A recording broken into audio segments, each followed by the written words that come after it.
بسم اللہ الرحمن الرحیم۔ میری دوستوں سے گزارش ہے کہ ویڈیو کو لائک کریں، شیئر کریں اور چینل کو سبسکرائب کر دیں، ساتھ میں بیل آئیکن کا بٹن دبا دیں تاکہ نئے آنے والی ویڈیوز آپ تک پہنچتے رہیں۔ جہاد کی پرمشقت زندگی اور مسلسل بے آرامی نے سلطان کو مستقل مریض بنا دیا تھا۔ مرض کی شدت میں رمضان کے کئی روزے قضا ہو گئے مگر جہاد نہ چھوٹا۔ اب جو موقع ملا تو قضا روزے ادا کرنا شروع کر دیے۔ معالج نے ان کی تکلیف کا لحاظ کرتے ہوئے اس سے منع کیا مگر سلطان نے یہ کہہ کر نامعلوم آئندہ کیا حالات پیش آئیں۔ تمام قضا روزے پورے کیے۔ صفر 579 ہجری کی مرض شدت اختیار کر گیا اور وفات سے 3 روز قبل غشی کی سی حالت طاری ہو گئی۔ معلوم ہوتا تھا کہ 20 سال کا تھکا ماندہ مجاہد تک تھکان اتار رہا ہے۔ 27 صفر کی صبح کا ستارہ افق پر نمودار ہوا تو سلطان صلاح الدین کی نبض ڈوب رہی تھی۔ شیخ ابو جعفر رحمۃ اللہ نے سکرات موت کے آثار محسوس کر کے سورۃ حشر کی تلاوت شروع کی تو جب آیت والذی لا الہ الا هو العلیم الغیب والشہادۃ پر پہنچے تو یکا یک سلطان نے آنکھیں کھول دی، مسکرائے اور تبسم ریز لہجے میں کہا سچ ہے، یہ کہہ کر ہمیشہ کے لیے آنکھیں بند کر لی۔ سلطان کے غم میں ہر آنکھ اشک بار نظر آتی تھی۔ صلیبی دنیا کے چھکے چھڑا دینے والے اس بطل جلیل کا انتقال اس حالت میں ہوا کہ ترکے میں کوئی گاؤں باغ اور مکان نہ چھوڑا تھا۔ شاید یہ بھی مناسب ہی رہے کہ بن راشد آپ رحمۃ اللہ کے زہد و تقوی اور دنیاوی مال و متاع کی قلت کے طرف اشارہ بات کر دوں۔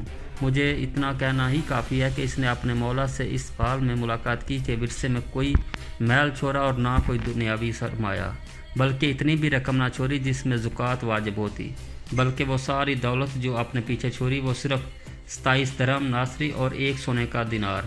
شام میں اللہ تعالیٰ نے ایسے لوگوں کی آخرت میں جو نعمتیں تیار فرما رکھی ہیں وہ عطا فرمانے کے لیے سلطان کو دنیاوی رقبوں، باغوں، بستیوں اور کھیتوں، محلات وغیرہ سے بے نیاز ہی رکھا۔ آپ رحمۃ اللہ دنیاوی دولت جمع کرنے اور کوٹھیاں بلڈنگیں بنانے میں مشغول ہو جاتے تو کبھی بھی اپنے علاقے آزاد کروانے، تاخیر رخ کو موڑنے اور ہمیشہ زندہ رہنے کی استطاعت نہ پاتے۔ گویا کہ لقیط بن لمیر الیادی نے کسی ایسے ہی سپوت کو ذہن میں رکھ کر یہ ابیات کہی ہیں: تم اپنے سب معاملات اس کے حوالے کر دو، اس میں تمہاری بہتری ہے۔ دوستی کرنے کے لیے کھلے بازوں والا یعنی دوستوں پر مہربان، اور دشمنی کے حوالے سے جنگ کی باتوں کے ساتھ ہی دشمن کو بوجھل کر دینے والا، ان پر قدرت اور غلبہ پانے والا ہے۔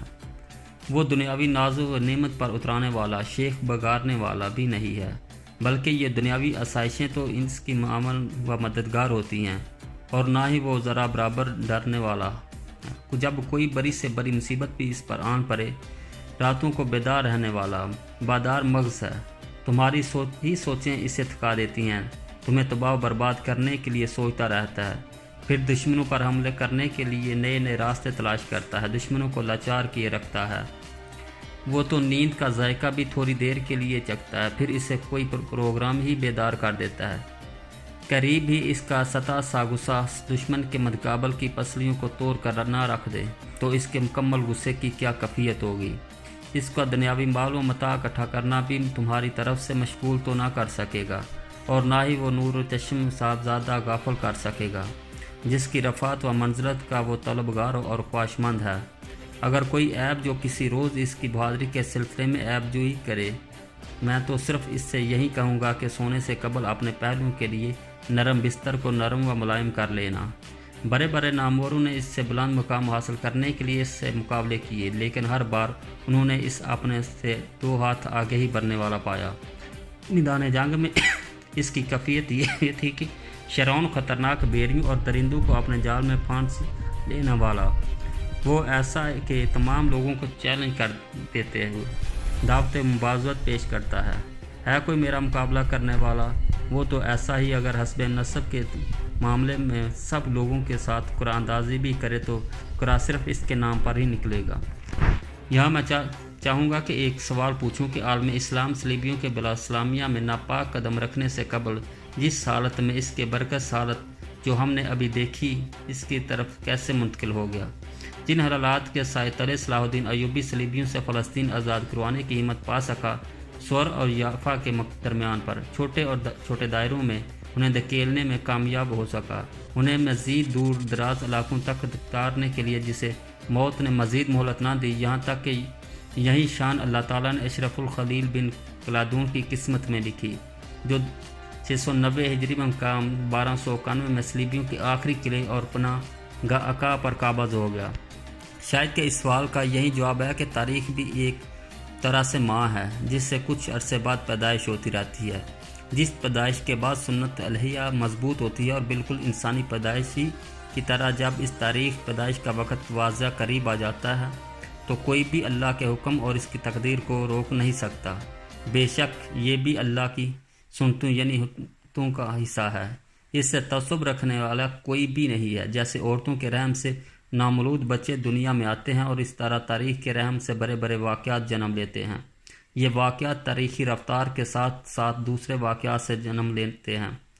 مسلمانوں کے لیے کسی حد تک ہم پسند کرتے ہیں کہ اللہ تعالیٰ کی ان سنتوں اور ان کے تقاضوں کی فطرت سے واقفیت اور شناسائی حاصل کریں، پھر اسی اندازوں اور اس نہج پر اپنے حالات کو ڈال دیں جو ان سنتوں کے مطابقت اور موافقت رکھتے ہوں۔ نتیجن اللہ کی توفیق سے دنیا کی باغ دور بھی انہی کے ہاتھوں میں ہوگی۔ یقیناً یہ کمزور ترین حالات جن سے عالم اسلام گزر رہا ہے اس بات کا اعلان کر رہے ہیں۔ سنت الہیہ کے مطابق عنقریب ایک تاریخی ولادت ہونے والی ہے، اور ہم امید رکھتے ہیں کہ وہ نئی پیدائش نیا صلاح الدین ہوگا۔ پھر اس روز حتین بھی واپس پلٹ آئے گا اور القدس اور فلسطین بھی واپس مل جائے گا انشاءاللہ، اور اس دنیا و مسلمانوں کے لیے مدد پر خوش ہو جائیں گے۔ وہ جس کی چاہتا ہے مدد کرتا ہے اور زبردست رحم کرنے والا ہے۔ یہ اللہ کا وعدہ ہے۔ اللہ اپنے وعدہ کی خلاف ورزی نہیں کرتا، مگر اکثر لوگ یہ بات نہیں جانتے۔ صلاح الدین ایوبی رحمۃ اللہ کی زندگی کے آخری برسوں پر یہ ہلکی سی مگر واضح جھلک ہے، اور در حقیقت یہی موضوع ہی پڑھنے پڑھانے کے زیادہ لائق ہے، جو ہر پہلو کو شامل بھی کیا ہے اور مکمل ترین بھی ہے، اور خصوصاً ان کربناک اور غمناک حالات و ظروف کے ناظر میں جن کا ہم مشاہدہ کر رہے ہیں۔ یقیناً صلاح الدین جیسے زندہ افراد کی تاریخ پڑھنے سے ہی زندگی مل سکتی ہے، جو عزائم کو زندہ کرتے اور ہم ہمتوں کو تیرا کر دیتے، افراد کو ہم مرتبہ ثریا بنا دیتے ہیں، اور پھر یقیناً افراد کو ایک فیصلہ کن زندگی کے لیے معرکہ کرنے پر تیار کر دیتے ہیں۔ اللہ کریم ہمیں بھی جہاد و قتال کی تلوار تھام کر پوری دنیا کے مظلوموں کی نصرت و مدد کے لیے کھڑے ہونے کی توفیق بخشے۔ یوں ہم ایک بار پھر صلاح الدین کی سنت پر چلتے ہوئے پھر بر کے صلیبیوں اور یہودیوں سے قتال کرتے ہوئے ٹکرا جائیں، تاکہ دنیا پر اللہ کا کلمہ بلند ہو اور صلیبیوں کے ظالم ہاتھ ٹوٹ سکیں، ان کی دہشت گردی ختم ہو، اور ان کے ناپاک جسموں سے بیت المقدس سمیت دنیا کے تمام مسلمان خطے پاک اور آزاد ہوں۔ آمین ثم آمین یا رب العالمین۔ اور درود شریف صلی اللہ علیہ وسلم پر، آپ کی آل، آپ کے صحابہ اور آپ کے پیروکاروں پر، وہ محمد صلی اللہ علیہ وسلم جو تمام بہادروں اور لیڈروں کے لیے بہترین نمونہ ہیں۔